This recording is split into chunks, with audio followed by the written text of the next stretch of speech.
ఈ programme Joyce Meyer ministries partners మరియు friends ద్వారా స్పాన్సర్ చేయబడింది.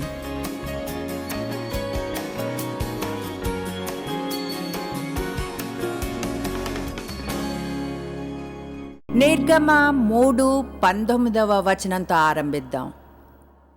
ఐగుప్తు రాజు మహాబలముతో మీ మీదికి వచ్చి మేము పోనీయడని నేను ఎరుగుదును. బలవంతంగా అలా చేస్తే తప్ప. కానీ నేను నా చెయ్యి చాపి దేవుడు అంటున్నాడు, ఐగుప్తు మధ్యమున నేను చేయదల్చియున్న నా అద్భుతములన్నిటినీ చూసి దాన్ని పాడు చేసేదను. అటు తర్వాత అతడు మేము పంపివేయును. మరియు నేను ఈ జనుల ఎడల ఐగుప్తీయులకు కటాక్షము కలుగజేసేదను కనుక మీరు వెళ్ళినప్పుడు వట్టి చేతులతో వెళ్ళరు. ప్రతి స్త్రీయు, నాకిది ఇష్టం, ప్రతి స్త్రీయు తన పొరుగు దాన్ని, తన ఇంట నుండి దాన్ని వెండి నగలను, బంగారు నగలను, వస్త్రములను ఇమ్మని అడిగి తీసుకొని మీరు వాటిని మీ కుమారులకును మీ కుమార్తెలకును ధరింపచేసి, నాకిది ఇష్టం, ధరింపచేసి ఐగుప్తీయులను దోచుకొందురు అనేను. దేవుడన్నాడు, బంధకంగా ఉన్న ఆ చోటు నుంచి పిలవడమే కాదు, మీరు శత్రువు వద్ద ఉన్న మంచి వాటన్నిటినీ తీసుకుని ధరించి వాటిని ఆనందించాలని అంటున్నాను. ఎందుకంటే ఏదేమైనా అదంతా నా బిడ్డలు పొందవలసిందే కనుక. హల్లెలూయా. అందుకు మోషే, చిత్తగించుము, వారు నన్ను నమ్మరు, వాళ్ళు నా మాట వినరు, యెహోవా నీకు ప్రత్యక్షము కాలేదు అందురు అని ఉత్తరం ఇచ్చెను. ఊహించగలరా దేవుడు ఎంత అలసిపోతాడో? నిజంగా ఊహించగలరా ఎంత అలసిపోతాడో? అపరిచితుల మధ్యకు అడుగు వేసే ధైర్యం, గట్స్ ఉన్న ఎవరి కోసమైనా వెతకడానికి దేవుడెంత అలసిపోతాడో ఊహించండి. ఇష్టపడ్డం, అవసరమైతే తప్పుగా ఉండడానికి, వాళ్ళు వీలైనంత మంచిగా ఉంటారా అని తెలుసుకోవడానికి. జీవితమంతా భయపడకండి తప్పు చేస్తారేమో అని. అడుగు వేసి తెలుసుకోండి. ఈ పూర్తి విషయం అలా అలా సాగిపోతుంది. నిజం చెప్పాలంటే అంతా చదవడానికి టైం తీసుకొని అయితే అది హాస్యాస్పదంగా అవుతుంది. కనుక దేవుడు మోషేకు చూపించాడు 3-4 గొప్ప అద్భుతాలను. తెలుసా, అతని కర్ర శక్తితో నిండిపోయింది. అతను చేతిని లోపల పెట్టగానే కుష్టు వచ్చింది, తీయగానే బాగైంది. దేవుడు అద్భుతాలన్నింటినీ చూపించాడు. తర్వాత ముందుకెళ్ళి 10వ వచనాన్ని చూస్తే మోషే దేవునితో ఇలా అన్నాడు, ప్రభువా, ఇంతకు మునుపు అయిన్ను నీవు నీ దాసునితో మాట్లాడినప్పటి నుండి అయిన్ను నేను మాట నేర్పరిని కాను, నేను నోటి మాంద్యము నాలిక మాంద్యము గలవాణ్ణని యెహోవాతో చెప్పగా, యెహోవా మానవునకు నోర్చినవాడు ఎవడు అనెను. నాకు గుర్తుంది ఇలా అండం, దేవా, నేను ప్రజల ముందుకెళ్ళి మాట్లాడలేను, నాకు మంచి స్వరం లేదు, మధురమైంది, స్త్రీల స్వరం లాంటిది, నాది ఆడదానికంటే మగవాని గొంతులా ఉంటుంది. అయితే దేవుడు నాకు నోరిచ్చాడు కాదా? ఏదైనా ఒక కారణానికే ఇస్తాడు. నా స్వరం ఒకలా అధికారపూర్వకంగా బూమింగ్గా ఉంటుంది. బహుశా మీరు నిజం తెలుసుకోవాలంటే నా స్వరం ఎలా ఉంటుందంటే పురుషులు కూడా ఆగి వినాలి అనుకుంటారు. అవును, పురుషులకు కష్టంగా ఉండేది ఒకవేళ ఇలా ఉంటే, వెల్ గుడ్ మార్నింగ్ ఎవ్రీబడి, మీరు తెలుసుకోండి. నాకు గుర్తుంది, బైకర్ టైప్ అతను ఒకడు చికాగోలో మా కారు దగ్గర ఆగడం. అప్పుడు మేము రేడియోలోనే వచ్చేవాళ్ళం, టీవీలో కాదు. నన్ను చూడలేరు, నా స్వరం వినగలరు అంతే. చికాగోలో నేను మీటింగ్ చేస్తున్నాను. అతను ఫుల్ లెదర్ డ్రెస్తో, పోనీటైల్, టాటూస్, చెవుల చుట్టూ రింగులు పెట్టుకుని ఉన్నాడు. హే సిస్టర్, మీతో కొంచెం మాట్లాడాలి. నాకు సంతోషంగా ఉంది. మీకు ఫన్నీ కథని చెప్పనా అన్నాడు. మ్యాన్, నేను ఎలాంటి వాడిని అంటే ఏ స్త్రీ నాకు ఏమీ నేర్పించకూడదు అన్నాడు. అసలు సమస్య ఏమిటంటే 6 నెలలు రేడియోలో మీ బోధనలు విన్నాను, మీరు స్త్రీ అని తెలియక ముందు.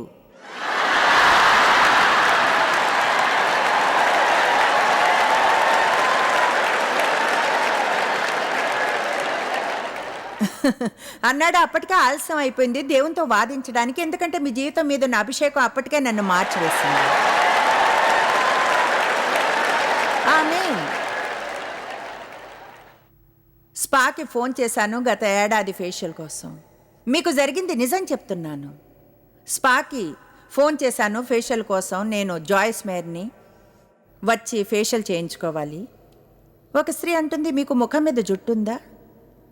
ఆమె ఏమంటుందో నాకు అర్థం కాలేదో ఆలోచించి అన్నాను, అవును ఉంది, ఐబ్రోస్ ఉన్నాయి, ఐ ల్యాషెస్ ఉన్నాయి. ఆలోచిస్తున్నాను ఏమనంటే ప్రతి ఒక్కరికి ముఖం మీద ఎంతో కొంత ఉంటుందిగా అన్నాను. అవును ఉంది కొంచెం అని. ఆ మంది కాదని అర్థం మీకు గడ్డం లేదు గోటి ఉందా?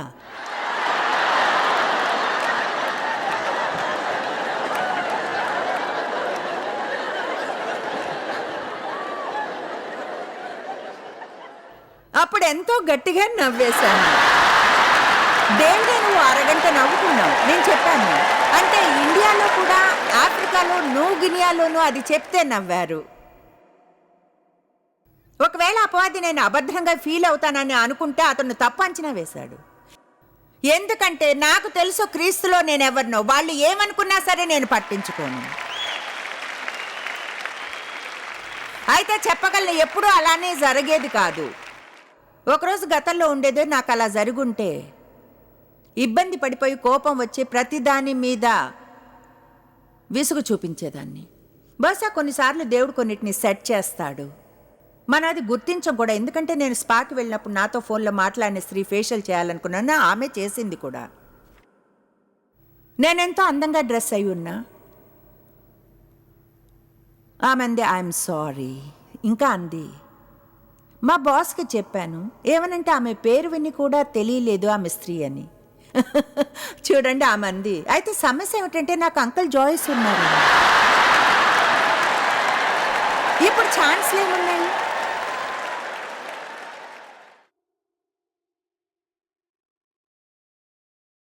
అపవాది మిమ్మల్ని తొక్కివేయనీయకండి. మీకు మిగతా వారందరికీ ఉన్నవే లేనందువలన, మీకు ఉన్నది కొంచెం వేరుగా ఉన్నందున వారికి ఉన్న దానికంటే. కమాన్.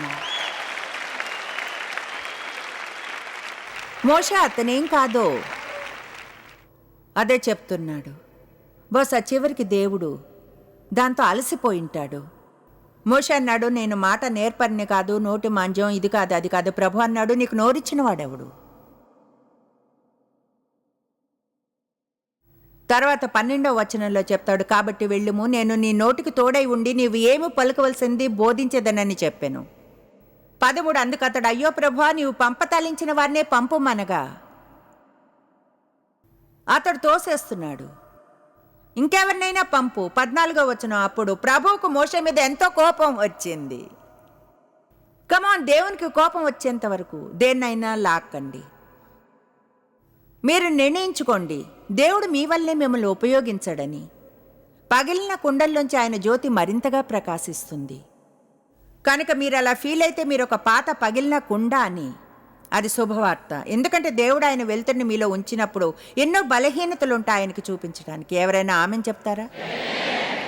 తర్వాత కావాలనుకుంటే ఇర్మియాకు వెళ్ళవచ్చును, టైం తీసుకుని అక్కడికి వెళ్ళను. 4వ వచనంలో యెహోవా ఇలా సెలవిచ్చును, జనములకు ప్రవక్తగా నిన్ను నియమించితని. ఇర్మియా ముందుగా చెప్పింది, నేను చిన్నవాడిని, చాలా ఇది, నేను అది కాదు మరింకేదో కాదు, కనుక నేను చెప్పగలిగిందంతా. ఏమిటంటే దేవుడు దాంతో అలసిపోయి ఉంటాడు. ఆయనకి ధైర్యం కలవారు కావాలి, అది అర్థం చేసుకునేవారు కావాలి. ఏమనంటే అది నా గురించి కాదని, మీ గురించి కాదు, మీరేం చేయలేరో మీరేం కాదు అన్న దాని గురించి కాదని. అదంతా ఆయన ఎవరన్నది, ఆయన ఏమిటో, ఏం చేయగలడో, ఏం చేశాడన్న దాని గురించి. మీరు మీ మనసులోంచి స్వాభావికంగా మీ గురించి తీసివేసి క్రీస్తులో మీరు ఎవరో తెలుసుకోండి. మీరు నిటారుగా నిల్చుని మీ తలనెత్తి కృంగిపోతున్న భుజాలను పైకి లేపి ఇలా అనండి, అపవాది, నన్ను అవమానంగా ఫీల్ అయ్యేలా చేసే రోజులు అన్నీ కూడా పోయాయి. నీకు నోటీస్ ఇస్తున్నాను. ధైర్యంగా ఉన్నానని, దేవునిలో బలంగా, ఆయన శక్తిలో బలంగా. మీరెవరో తెలుసుకున్నప్పుడు ప్రజల చేత కంట్రోల్ చేయబడరు, అపవాది చేత కంట్రోల్ చేయబడరు. చెప్పింది విన్నారా? మీరెవరో తెలుసుకున్నప్పుడు అపవాది లేదా ప్రజల చేత మ్యానిపులేట్ చేసి కంట్రోల్ చేయబడలేరు. ఎందుకంటే వాళ్ళు మీకు సైలెంట్ సందేశాన్ని ఇస్తే, మేము చెప్పింది చెయ్యకపోతే అప్పుడు నిన్ను గ్రూప్లోంచి బయటకు తోసేస్తాం, మీరు నేను బ్రతుకుతాను.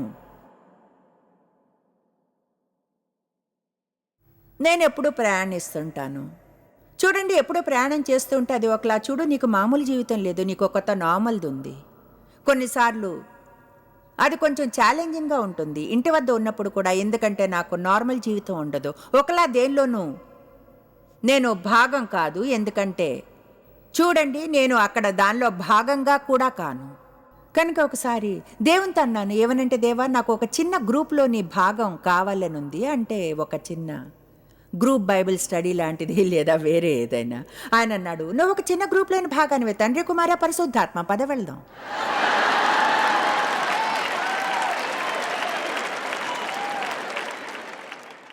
ఓకే, సరే, అది దాన్ని సెటిల్ చేస్తుంది. నేను వెళ్ళింది ప్రతి చోట నా గ్రూప్ ఉంటుంది. ఆమేన్. తండ్రి, కుమార, పరిశుద్ధాత్మ.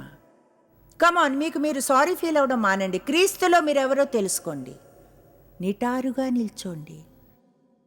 మీకు తెలుసుగా నాకేం జరిగిందో, ప్రజలు నా పట్ల ఎలా ప్రవర్తించారో, నేను ఎదిగేప్పుడు ఏం జరిగిందో మీకు తెలియదు. ఎన్నిసార్లు నేను ఓడిపోయానో దాన్ని విదిలించేయండి. విదిలించేయండి. మీతో మీరు మంచిగా మాట్లాడుకోండి. వాక్యాన్ని తీసి చదివి ఇలా అనండి, నాకు అనవసరం గతంలో ఎన్నిసార్లు ఓడిపోయినా ఈరోజు కొత్తదేనే. ఎవడైనా ఉంటే ఎక్కడా? క్రీస్తులో. ఎవరు? ఎవడైనా. అందులో ఏ స్త్రీ అయినా ఉంది. ఎవడైనా ఉంటే ఎక్కడా? క్రీస్తులో. అతనేమిటి? నూతన సృష్టి.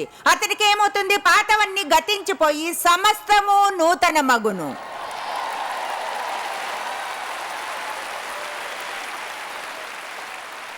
క్రీస్తులో ప్రతి ఒక్కరోజు ఒక నూతన ఆరంభమే. ఆమేన్.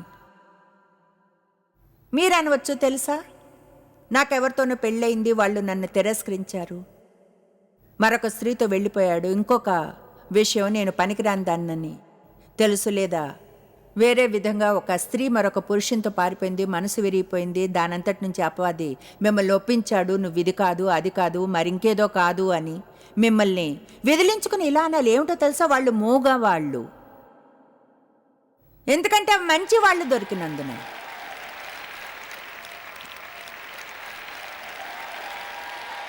ఆమేన్.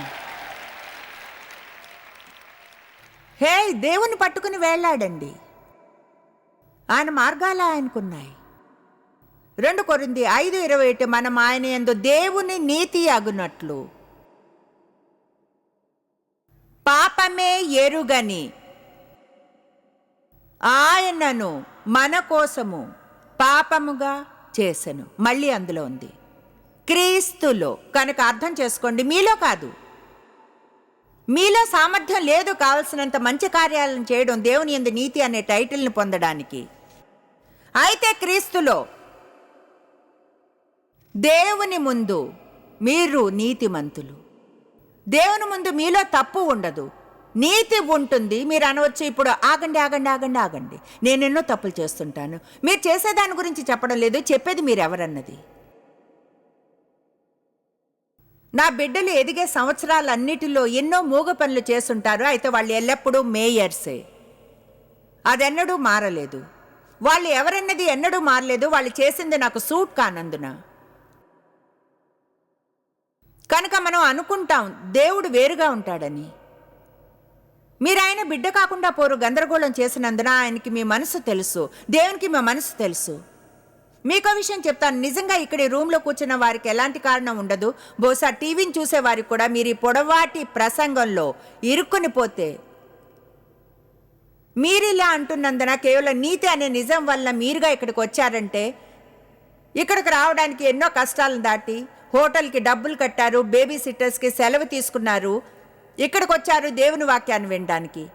గిల్టీగా ఫీల్ అవడానికి మీకు కారణమే లేదు. మీ జీవితంలో నేరాభావంగా ఉన్న దాని గురించి. ఎందుకంటే మీరు చూపిస్తున్నారు ఇక్కడికి వచ్చి ఏమనంటే, మీరు ఏది మంచి అది చేయాలనుకుంటున్నారు, దేవునితో మంచి సంబంధాన్ని కోరుకుంటున్నారు. మీరు ఏమవుతారో అది దేవుడు చూస్తాడు. మీరు ఇప్పుడు ఎంత నీతిగా ఉన్నారన్నదే కాదు, ఆయన ఆరంభం నుంచి ముగింపు వరకు చూస్తాడు. ఆ చెత్తనంతా విదిలించి వేయండి. అపవాది నాశనం చేయడానికే ట్రై చేయడు. మీరు జైంట్ కిల్లర్ కాకుండా ఆపడానికి ట్రై చేస్తాడు. మీరు సంతోషంగా ఉండకుండా ఆపడానికి ట్రై చేస్తున్నాడు. లక్ష్యాన్ని చేరకుండా, శాంతి లేకుండా. మీకు తెలుసో తెలీదో నాకు తెలీదు, మీరెంతో అద్భుతమైన వ్యక్తి. అపొస్తలుడైన పౌలు అద్భుతమైంది చెప్పాడు. నిన్న రెస్ట్ తీసుకుంటున్నాను, దేవుడు ఈ వచనాన్ని గుర్తు చేశాడు, దాన్ని ఈరోజు సందేశానికి జోడించాను. ఫిలిప్పీ 3:9 పౌలు అన్నాడు, అన్నిటికంటే ఎక్కువగా నాకు ఒకటి ముఖ్యమైంది, అది ఏమిటంటే క్రీస్తుని సంపాదించుకొని ఆయన యందు అగుపడవలెను.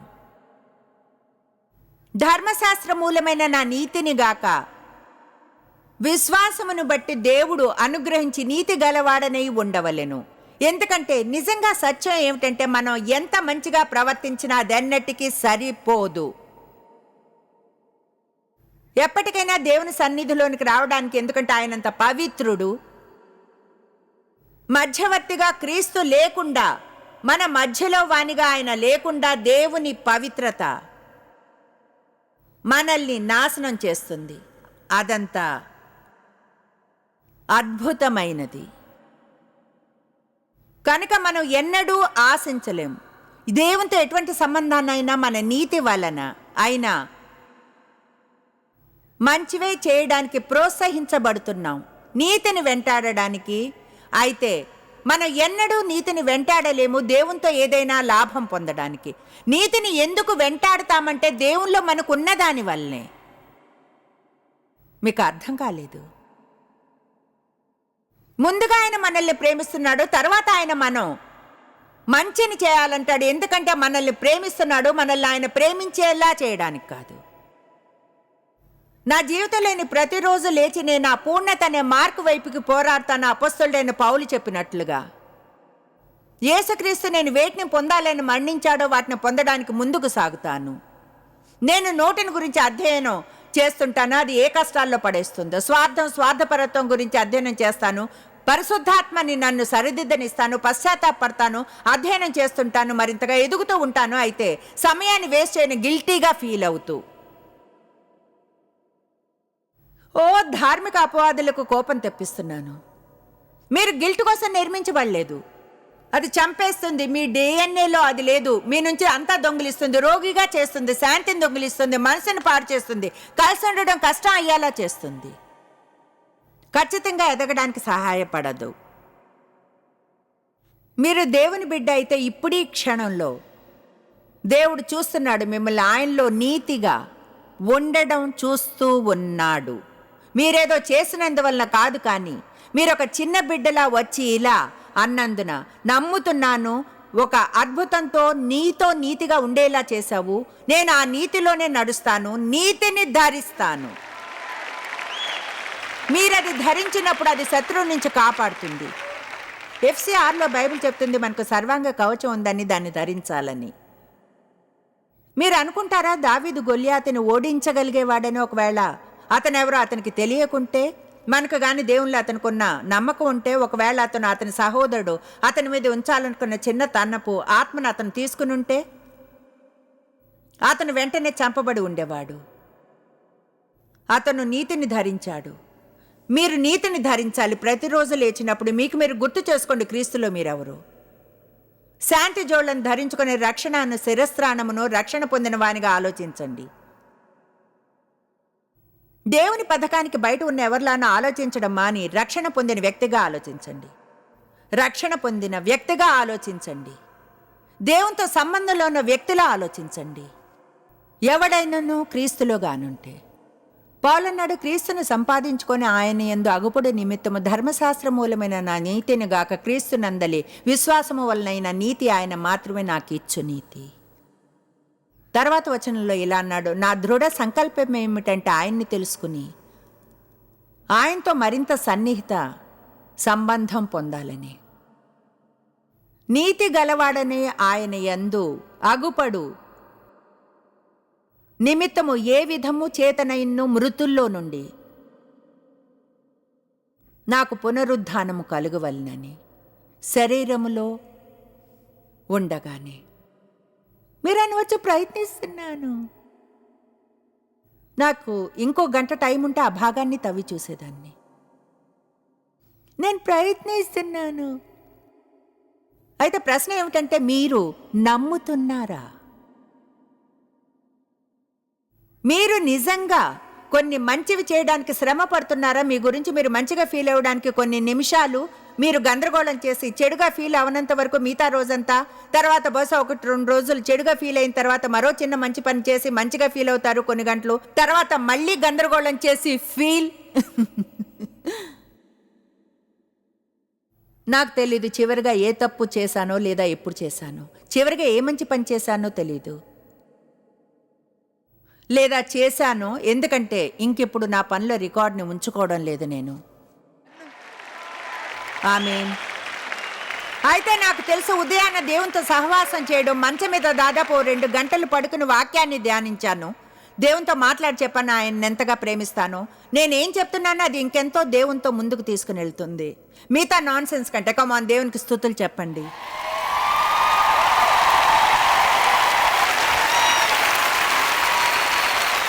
నేను పాపం గురించి పట్టించుకోను అని చెప్తున్నానా? దాని పట్ల నాకు అలక్ష్యమైన వైఖరి ఉందని కాదు, కాదు, కాదు, కాదు, కాదు. నేను ఎవరినైనా అవమానపరిస్తే అది కేవలం అది నన్ను బాధిస్తుంది. దేవుని మనసుని బాధించేది ఏం చేయాలన్నా నాకు అసహ్యం. అయితే చెప్పగలను, బైబిల్ 32 ఏళ్ళుగా చదువుతున్నాను. నాకు తెలుసు దేవుడు నన్ను ఎక్కువగా ప్రేమించడని, మంచిగా ప్రవర్తించినప్పుడు, తప్పులు చేస్తే తక్కువ ప్రేమిస్తాడని. ఎందుకంటే ఆయన నన్ను ప్రేమించాడు. మిమ్మల్ని మనం ఎన్నడైనా ఏ తప్పో మంచో చేయడానికి ముందే, ఆయన గురించి ఏమైనా పట్టించుకోవడానికి ముందే, మనం ఇంకా పాపంలో ఉండగానే ఎఫ్సి చెప్తుంది ఆయన మన కోసం మరణించాడని.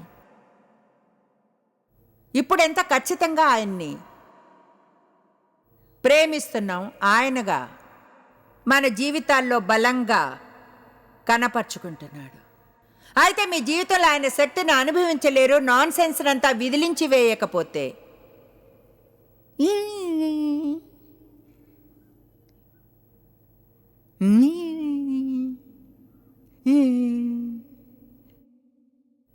నాకు సరైన విద్య లేదు దేవా, ఇంగ్లీష్లో ఫెయిల్ అయ్యాను, మ్యూజిక్లో కూడా. నాకు సహాయం చేసేవారు ఎవరు లేరు, నా ఫ్రెండ్స్ అందరూ దూరం అయ్యారు, నేను కాలేజీకి వెళ్ళలేదు, ట్రాక్స్కి తప్పైన వైపున జన్మించాను. ఇంకా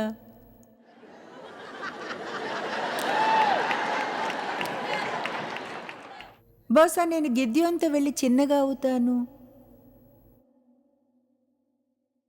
కాదు, మీరు ఒక నిర్ణయం తీసుకోవాలి. ఈరోజు ఎవరైనా ఉన్నారా? ఈ లండన్కి అయితే ఫీల్ అవుతున్నాను. ప్లీజ్ మళ్ళీ అక్కడికి వెళ్ళేలా చేయకండి. అయితే నా గురించి ఎంతో చెడుగా ఫీల్ అవుతున్నాను, నేను ఫీల్ అవుతున్నాను. మీరు ఎలా ఫీల్ అవుతారో అన్న దానిపై గమనం ఉంచడం మాని దేవుని వాక్య ప్రకారం వెళ్ళడం ఆరంభించండి. అదే అర్థం క్రీస్తులో ఉండడం అంటే. మీతో మీరు సంతోషంగా ఉండడానికి మీరు క్రీస్తులో ఎవరో తెలుసుకోవాలి, ఎలా స్వీకరించాలో తెలుసుకోవాలి. విశ్వాసంతో దేవుడు మీకు చేసినదంతా. మనం సాతాను అబద్ధాలను వినకుండా ఉండడం నేర్చుకోవాలి. అతడు అవి ఎన్నో చెప్తాడు, లేదా మన ఫీలింగ్స్ని మనపై అధికారం చేయనివ్వకుండా మన విలువ ఏమిటన్న విషయంలో ఇతరులు ఏం చెప్తారో వినకూడదు. మీ విలువ వెలను వాళ్ళు తీర్మానించకూడదు. కానీ బదులుగా దేవుని వాక్యాన్ని విని క్రీస్తు రక్తం ద్వారా మీదైన నీతిలో నమ్మకం ఉంచండి. అందులోనే మీరు మీ సంతోషాన్ని, ఆనందాన్ని పొందగలరు. ఈరోజు మీకు అద్భుతమైన ఆఫర్ని ఇస్తున్నాం. ప్రతిరోజు దేవుని వాక్యాన్ని ఏదో ఒక రూపంలో అందిస్తాం. మీరు దేవుని వాక్యంలో పెట్టుబడి పెట్టేంతగా ప్రేమించాలని ప్రార్థిస్తున్నాను. జాయిస్ మేర్ మినిస్ట్రీస్లో మీరు మాకెంతో ముఖ్యులు. మిమ్మల్ని అభినందిస్తున్నాం. మా ఫ్రెండ్స్కి, పార్ట్నర్స్కి థ్యాంక్స్. ప్రపంచవ్యాప్తమైన ఈ పరిచర్య సాధ్యమయ్యేలా చేసినందుకు. అందరం కలిసి ఆకలిగొన్న వారికి భోజనం పెడుతున్నాం, బీద వారికి బట్టలిస్తున్నాం, దేశాలకు సువార్తను పంచుతున్నాం. ఈ రోజే సంప్రదించండి joycemeir.org. ప్రార్థనా నివేదనల్ని మాతో పంచుకోండి. మా సాధనాల గురించి తెలుసుకోండి. జాయిస్ సభల షెడ్యూల్ని తెలుసుకొని మాతో పార్ట్నర్ అవ్వండి. ప్రపంచమంతా క్రీస్తు ప్రేమను పంచడానికి. ఈ programme Joyce Meyer ministries partners మరియు ఫ్రెండ్స్ ద్వారా స్పాన్సర్ చేయబడింది.